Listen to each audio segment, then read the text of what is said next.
하나님 아버지, 이 아침에도 주님의 거룩한 은혜 가운데서 일어나게 하시고 먼저 주의 전을 찾아 나오게 하시며 내 뜻을 생각하기보다 하나님의 뜻을 생각하며 나를 생각하기보다 하나님의 거룩한 영광을 먼저 생각하면서 오늘도 주님 앞에 나와 찬송을 부르게 하시오니 이 놀라운 은혜를 진심으로 감사하옵나이다.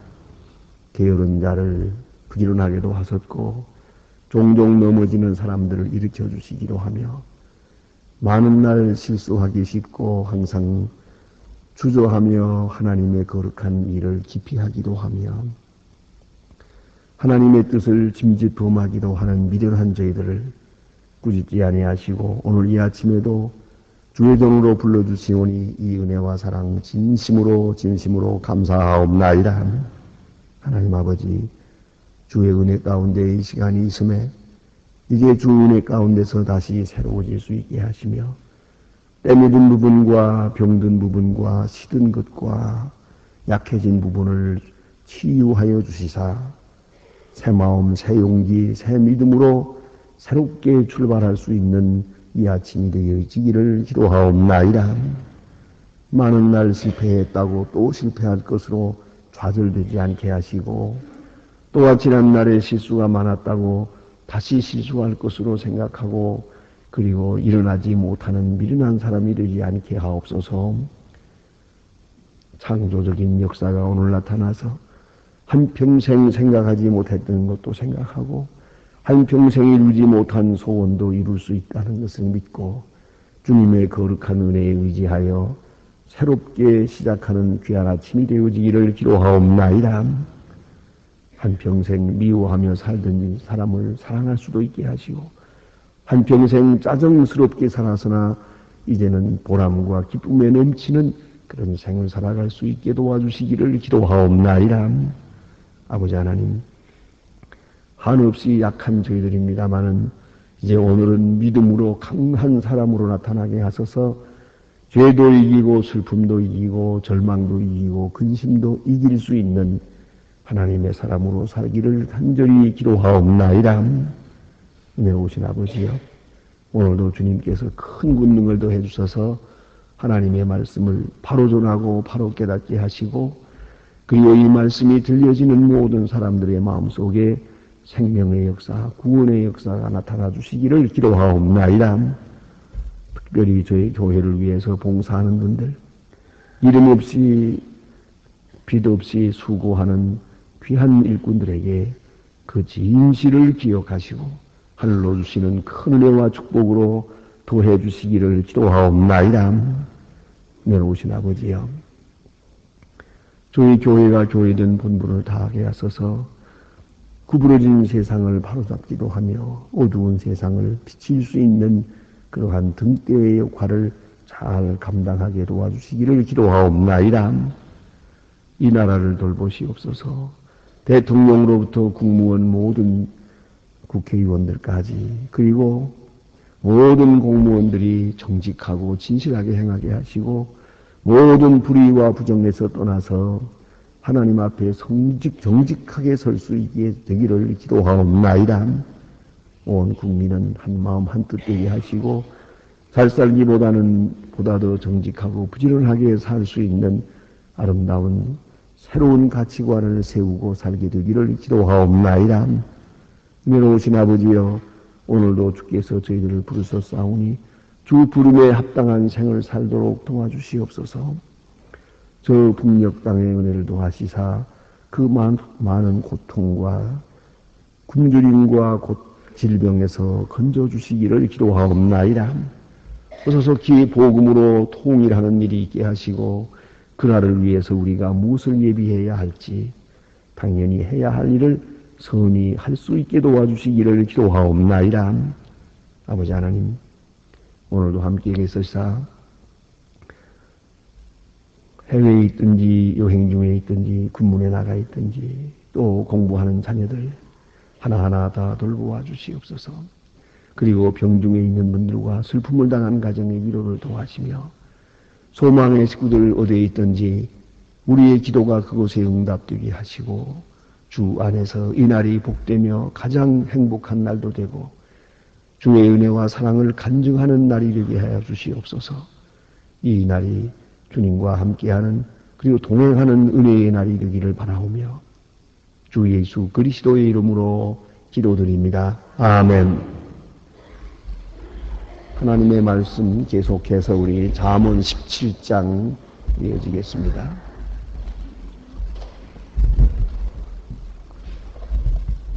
잠언 17장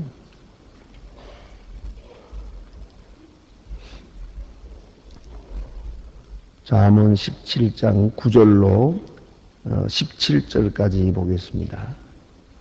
잠언 17장 9절로 17절까지 찾으신 대로 다 같이 한 목소리로 봉독하시겠습니다. 허물을 덮어주는 자는 사랑을 구하는 자요 그것을 거듭 말하는 자는 천한 것을 미간다. 한마디로 총명한 자에게 진리를 한 것이 백마디로 딜한 자에겐 행복하나 악한 자의 맡기는 힘쓰나니 그러므로 그의 잔인한 사자가 보냄을 입으리라. 당찬을 머시기를 받았으며 악을 만날지언정 미련한 자를 애인하는 것이 미안 만나지 말 것이니라. 이거는 보면 악을 그 집에서 떠나지 아니하리라.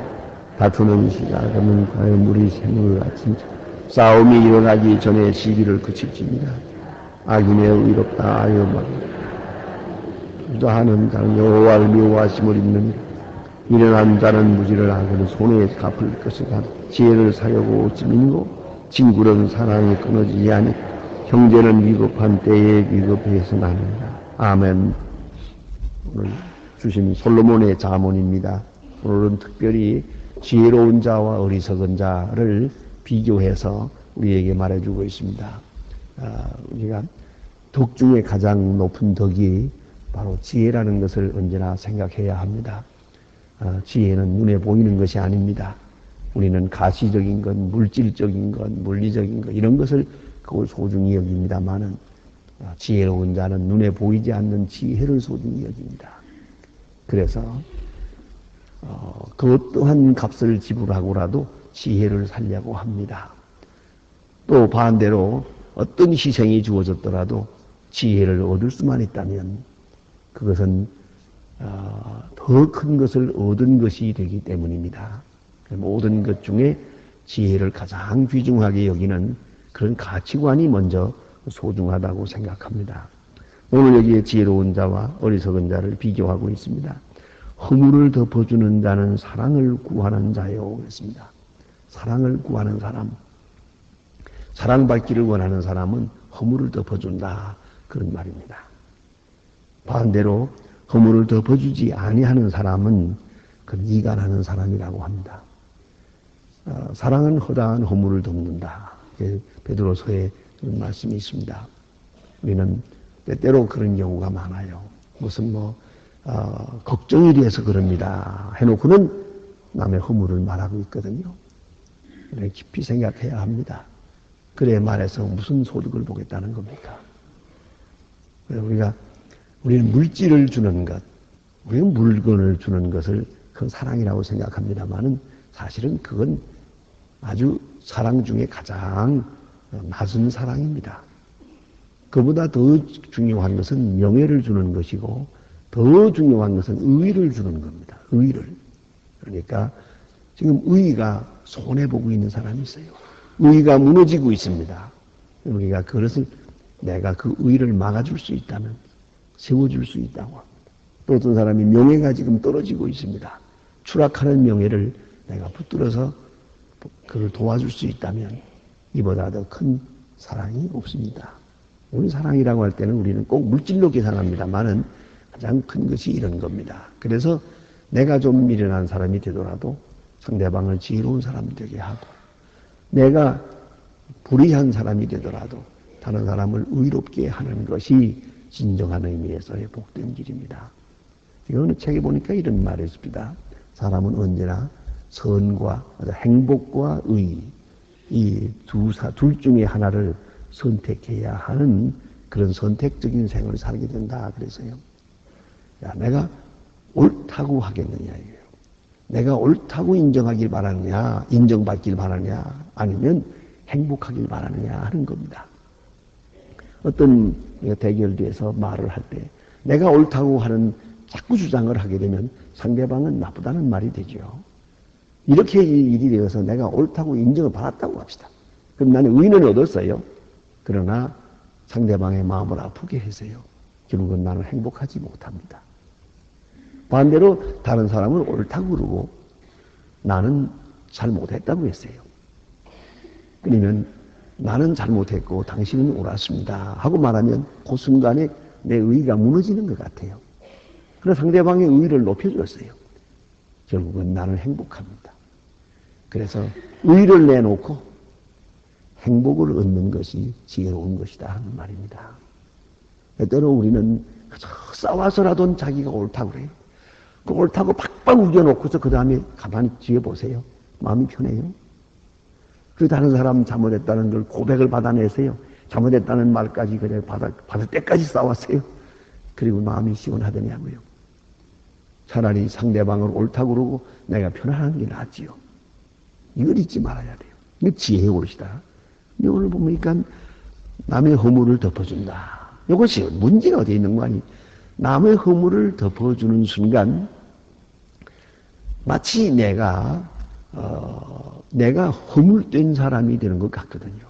내가 모르는 사람 같고 미련한 사람 같고 그것도 모르고 행한 것 같고 이건 나의 똑똑함이 무너지는 것 같고 내 의의가 사라지는 것 같이 느끼기 때문에 문제가 되는 거예요.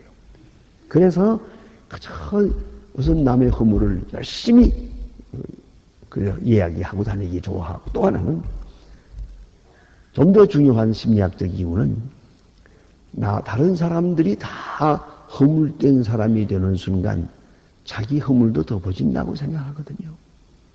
이건 보상심리에 속하는 겁니다. 그래서 누구도 나쁘고 누구도 죄짓고 누구도 어떤 실수를 하고 다 주인 만들어버리면 나도 괜찮다 그런 게 되거든요. 그래서 남의 허물을 많이 말하는 사람은 자기 허물이 더 많은 사람이에요. 그걸 잊지 말아야 돼요. 오히려 내 허물이 없는 사람은 남의 허물 덮는데 여유가 있습니다. 아이고 뭐 그럴 수도 있지. 내가 잘 모르는 일이니까 좀 더 깊이 생각하면 다 이유가 있었겠지 하고 덮어줄 수가 있어요. 그런데 내가 여유가 없는 사람이에요. 내 허물이 많아서 내 허물 가리우느라고 여유가 없어요. 그러면은 남의 허물에 대해서 민감해집니다. 그걸 잊지 말아야 돼요. 그래서 남의 허물을 말하고 다니는 사람은 언제나 문제가 있는 거예요. 그래 예수님께서 얼마나 참 강하게 말씀하셨습니까? 예수님께서는 이렇게 좀 과장법을 쓸 때가 많아요. 강하게 말씀하세요. 남의 눈에 티는 보면서 자기 눈에 들보를 못 본다고. 난 아무리 생각해도 이상해. 들보가 그게 도대체 어떻게 그 눈에 들어갑니까? 하지만 들보와 티하고 이게 도대체 비교가 됩니까? 자기 눈에 들보가 있는 사람이 남의 눈에 티를 말하고 있는 거예요. 그렇기 때문에 진정으로 지혜로운 사람은 남의 허물을 말하지 않습니다. 문제는 듣질 않고 보지도 않고 또 들었다면 내게서 끝나고 말을 옮기질 않습니다. 그것이 지혜로운 사람입니다. 하는 얘기입니다. 왜냐하면 남의 허물에 대한 것을 내가 다 알지 못하니까요. 또 그 남의 허물을 말할 만한 자격이 내게 없으니까요. 그것이 또한 덕을 끼치지 못하는 것도 알고 있기 때문이에요. 그래서 남의 허물을 덮어주는 것이 사랑하는 것이요. 또 그 사람은 언젠가 사랑을 받게 될 것이요. 사랑을 구하게 되는 것이다. 그 말입니다. 또 한 가지는 한마디로 총한 자를 경계하는 것이 내 100개로 미련한 자를 때리는 것보다 더욱 깊이 박히느니라 그랬어요. 지혜로운 사람 딱 한마디만 운만 띄어도 돼요. 말 다 안 해도 돼요. 조금만 말해도 지혜로운 사람은 알아듣습니다. 알아듣고 고칩니다. 그러나 미련한 사람은 매를 때려가면서 얘기해도 소용없어요. 100개를 때려가면서 얘기해도 안 들어먹어요. 얼마나 어리석은 사람입니까? 그러니까 사람은 아주 지혜로워서 훈계를 빨리 깨달아 알고 느끼고 열심하고 곧 실천해요. 곧 실천에 옮긴다고요. 그게 지혜로운 사람이고 어리석은 사람은 매를 맞으면서 교훈을 받아도 더 맞으려고 실천하지 않습니다. 달라지질 않습니다. 이 사람이 가장 어리석은 사람이다. 또 차라리 새끼 빼앗긴 앙콤을 만날지언정 미련한 일을 행하는 미련한 자를 만나지 말지니라. 새끼 빼앗긴 앙콤. 이 곰이 짐승 중에요. 모성애가 가장 강한 짐승을 꼽을 때 곰을 꼽습니다. 우리는 곰을 미련하다고 생각하는데 어떻게 그렇게 생각하지 마요. 생긴 게 좀 미련하게 생긴 거지요. 곰은 아주 지능이 높습니다. 다른 어떤 짐승보다 지능이 높은 걸로 알려져 있고요. 또 한 가지는 모성애가 강합니다. 아주 새끼를 위해서 목숨을 버립니다. 그런데 자, 이 새끼를 빼앗긴 앙콤이 있단 말이에요. 어떻게 되겠습니까? 제가 언젠가 한번 리더스 다이제스트에서 본 실화의 얘기입니다. 어떤 날 사냥을 하러 갔던 사람들이 산에서 불이 난 걸 보았대요. 이 불이 나니까 그 속에서 새끼 곰 하나가 나오더랍니다. 그 불 속에서. 그래서 그거를 잡았어요. 잡아가지고 이렇게 묶어놨다가 그 다음에 저리로 차를 타고 옮길 때, 다른 데로 옮겨 이동해 갈 때 그 추억에다 실었단 말입니다. 추억에다 실었는데 가다가 보니까 자꾸 뭐 따라오는 것 같아서 돌아보았더니요. 어미곰이 따라오더랍니다. 자고간 하루 종일 따라오더랍니다. 그리고 밤에 그 천막을 쳐놓고 또 잠깐 쉬게 되는데 그 밤에 와서 기어이 그 새끼곰을 그걸 묶어놓은 걸 풀어가지고 데리고 가더랍니다. 그래서 그걸 보고도 사람들이 총을 쏘지 않았답니다. 그 모성애가 너무 강해서 저렇게 하루 종일 따라오고 또 와서 이걸 저런 것은 다쳤다가는 벌 받을 것 같다고 생각해 보세요. 이 새끼곰을 빼앗긴 앙콤 얼마나 무서워요. 여러분 강아지를 키워봐도 그렇잖아요. 개를 키워봐도 보통 때는 순한데 자기 새끼를 보호하기 위해서는 얼마나 무서워지는지 알 수가 없어요. 그러니까 뭐 그런 말 있잖아요. 여자는 약하다, 어머니는 강하다 그러는데 어머니는 무섭지요. 강한 무서워하기만 아니라 여기 보는 새끼 곰을 빼앗긴 앙콤을 그하고 사귀느니 차라리 좀 미련한 사람하고 만나는 거 더 나쁘다는 거죠. 미련한 사람하고 지내는 것이 이렇게 힘들다 하는 얘기입니다. 다음에 보니 누구든지 악으로 선을 갚으면 그러세요. 이 최악을 말합니다. 자, 선으로 선을 갚는 것이 보통 하는 일이에요. 자, 악을 악으로 갚는 것이 일반적인 일이에요. 그러나 선을 악으로 갚는 이런 사람에게는 그 집에는 악이 떠나지 아니하리라. 재앙이 떠나지 않겠다고 말합니다. 또 그 다음에 보니까 다투는 시작은 방축에서 물이 새는 것 같은즉 참 재미있는 비유입니다. 이 큰 방축이 무너질 때가 있죠. 그 방축이 무너질 때 그때에 보면 처음에는 조금씩 물이 새거든요. 한 방울씩 물이 샌단 말이에요. 네덜란드에 가면은 그런 거기에 기념비가 있지 않습니까? 그 방축이 이게 무너지기 시작하는 걸 지나가던 아이가 보고 거기다가 그 물 안 새게 하기 위해서 주먹을 놓고 그다음에 발을 놓고 이렇게 해서 거기서 죽었다면서요. 그래서 막았단 말입니다. 그 물이 밀려올 때 이 방축이 조금씩 물이 새는 거 이거를 놔두면 안 되거든요. 꼭 그때 막으면 쉬워요. 그러나 이건 내버려두면 마지막에 본물이 터지면서 그 큰 방축이 무너지지 않습니까? 그러면 처음에는 조금씩 샌다 그 말이죠. 그러다가 이걸 내버려두면 점점 커져서 터진다 하는 그런 얘기인데요. 이 싸움도 그렇단 말이에요. 처음에 시작은 별거 아니죠. 뭐 몇 마디로 이렇게 시작하다가 조금 격해지면 마지막에 감당할 수 없는 데까지 오는 거죠. 그래서 얘기해요. 좀 무서운 얘기입니다만은 그래서 가끔 있습니다. 이 가운데도 지금 있으니까요. 남편한테 얻어맞고 오는 사람들이 있거든요. 와가지고 분하니까 여기 포랗게 멍든 거 생각 안 해요. 부끄러운 것도 몰라요. 지금 화가 나서 지금 와서 이제 호소를 합니다. 남편한테 맞은 얘기를 하고 남편이 나쁘다는 얘기를 하는 거죠, 지금. 그런데 그때 제가 꼭 물어보는 게 있어요. 몇 년 살았어? 하고 물어봐요. 뭐 10년 살았다, 뭐 20년 살았다 그래요. 그러면 무슨 말 끝에 딱 하고 들어오는 건 몰랐나? 내가 무슨 말 하면 화를 낸다는 거 모르냐 아느냐 그러니까 안 돼요. 그러면 뭐 맞고 싶어 맞았구만 내 그러죠. 안 그래요? 그거 다 알고 있잖아요. 저 사람은 무슨 말만 하면 화가 난다고요. 어? 아니 그건 짐승을 키울 때도 아는데 그냥 사람하고 살면서 몰라요? 말 못하는 짐승을 보고도 저놈은 어딜 건드리면 다친다는 거예요. 그건 안 되는 거죠. 그와 같이 사람도 말이에요. 그건 사실 시비라는 게 별거 아니거든요. 조용하게 시작될 때 무엇부터 잘못되기 시작한다 하면 조금 기울어지기 시작하면 거기서 일단 멈춰야지. 그걸 미련하게 끝까지 그대로 죽여라 소리까지 나오면 되겠어요. 그러면 안 되겠어요.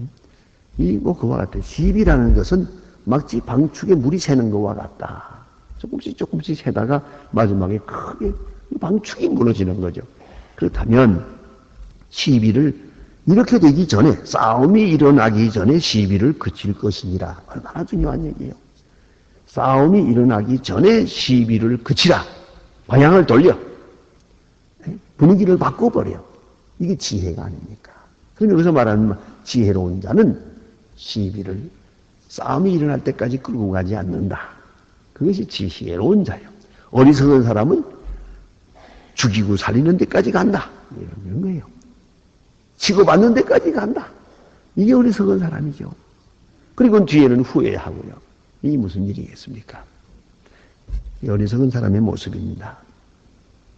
또 하나는 악인을 의롭다 하며 의인을 악하다 하는 자는 두 자는 다 여호와의 미워하심을 입느니라.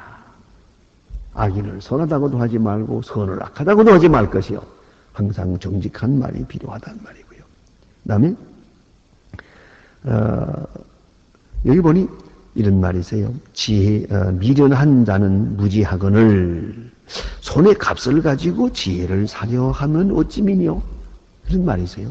어쩌다가 생각이 나가지고 지혜를 사겠다고 돈 가지고 오는 사람이 있다 이 말이에요. 신약 성경에 보면 여러분 잘 아시는 말씀 아니에요. 사도행전 11장 사도행전 8장 22절 8장 20절에 보면 거기 그런 말씀이 있잖아요. 시므온이 원래 이렇게 좀 치는 사람 아닙니까? 마술하는 사람인데 여기서 베드로가 이적 행하는 걸 보고 가만히 보다가 돈 많이 가지고 와서 그 이적 그거 좀 사자고 당신이 이렇게 손에 얹고 있으면은 방언을 하고 병이 낫고 하는데 그 신기한 거 돈 주고 사자고 그러지 않습니까? 그래서 베드로가 너는 내 돈과 함께 망하리라 하는 그런 심판을 하는 걸 볼 수가 있는데 때때로 어리석은 사람은 가끔 지혜를 구할 때가 있어요. 지혜가 좋구나. 지혜가 필요하다 하는 생각을 하긴 하는데 지혜를 얻는 방법인 적은 돈을 가지고 얻으려고 그래요. 돈을 가지고 살려고 해요. 그 말은 어리석은 된 사람은 모처럼 지혜를 생각해도 지혜로울 수가 없다는 거예요. 자, 지혜를 살려면, 지혜를 얻으려면은 또 차곡차곡 이게 지혜의 길을 찾아야지. 그걸 돈 주고 살려고 하면 되겠어요. 돈을 주고 지혜를 산다. 참으로 어리석은 사람이에요. 그 자체가 어리석은 것이죠. 모처럼 지혜가 귀하다는 것까지는 알았는데 지혜를 얻으려고 하는 방법은 또 미련한 짓을 합니다. 이것이 어리석은 자의 모습이다 하는 말이고요. 친구는 사랑이 끊이지 아니하고 형제는 위급한 때까지 위하여 낳느니라. 그래서요. 친구는 사랑이 끊이지 아니하고 이게 참 친구옷이다. 예수님도 친히 말씀하시기를 사랑이 가장 귀한 것이지만 친구를 위하여 목숨을 바리면 이에서 더 큰 사랑이 없다고 했습니다. 참 친구, 참 귀한 것입니다. 친구 사랑이 이렇게 귀합니다. 왜요? 원수 사랑보다 높은 위치에 있습니다. 뭐냐면은 원수는 내가 미워하는 사람이에요. 그러니까 사랑하기가 쉽습니다. 그러나 친구는 내 경쟁자입니다. 그래서 어려운 거예요. 이건 라이벌 의식이 작용하는 겁니다. 그래서 친구를 사랑하기가 원수 사랑하기보다 어렵다는 걸 알아야 합니다. 먼 사람을 사랑하기보다 가까운 사람을 사랑하기가 어려운 것이옵시다. 바로 그 때문에 말입니다. 우리는 때때로 원수 사랑하는 거창한 거 우리는 안 그래요. 이보다 더 어렵고 귀한 것은 가장 가까운 사람을 사랑하는 것이에요. 친구를 사랑하는 것이 어려워요. 그것은 바로 나와 경쟁 관계에 있기 때문이에요. 그래서 친구를 사랑하게 될 때 가장 귀한 사랑이고 또 게다가 친구를 위하여 목숨을 버리면 그래서요. 친구를 위해서 목숨을 버린다면 이에서 더 큰 사랑이 없어요. 그 말은 뭐겠습니까? 친구를 살리고 내가 죽는 거예요. 친구를 높이고 내가 낮아지는 거예요. 경쟁자를 높이고 내가 사라지는 거예요. 이보다 더 큰 사랑이 없어요. 깊이 생각할 문제로시다. 그래서 이 친구라고 하는 것은 사랑이 끊어지지 아니한다. 끊어지지 않는 그 사랑이 진짜 친구 사랑이요. 또 하나는 형제는 이 형제 사랑은 위급한 때까지 위하여 남느니라. 위급한 때 보면 역시 형제밖에 없다 하는 말을 하게 됩니다. 그런 거로 여기서 우리가 알아야 할 것은 이렇게 소중하기 때문에 친구를 사랑해야 되고 형제를 사랑해야 돼요. 그런 사람들을 많이 봅니다. 형제간에 미워하고 딴 사람하고 친해요. 가장 가깝고 사랑해야 될 사람하고는 사랑하지 못하고 오히려 먼 사람 사랑하고 있어요. 이걸 사회학적 용어로서는 디시밀레이션이라고 합니다. 일부러 가까운 사람하고는 멀고 먼 사람하고는 가깝다고 그래요. 하나 재미있는 얘기 할까요? 우리가 왜 그런지 일본 사람하고는 멀잖아요. 어쨌든 전 일본 사람 그 시대에 태어나서 그 사람들이 어렸을 때 그 핍박을 좀 받아서 그런지 몰라도 일본 사람 사랑하기 좀 힘들어요. 예? 그런데 차라리 뭔데 미국 사람하고 잘 지내잖아요. 그 왜 그래요? 일본 사람은 가까워 있기 때문에 경쟁 관계에 있거든요. 그래서 문제라는 거예요. 가까운 사람하고 멀고 먼 사람하고 가까워요. 이건 하나의 이론입니다. 그런데 사실은 그래서는 안 되죠. 친구 사랑이 가장 훌륭한 친구 사랑이 돼야 돼요. 그리고 형제를 사랑해야 돼요. 형제와 친구를 더 가까이 사랑하는 것이 그것이 바로 지혜라는 말씀이옵니다. 기도하십시다.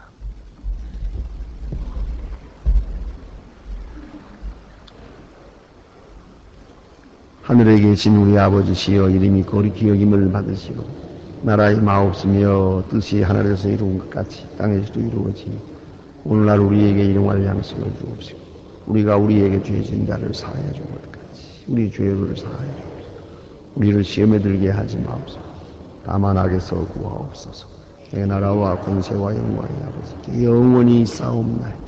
아멘. 아멘. 자유로이 기도하시다가 돌아가시겠습니다.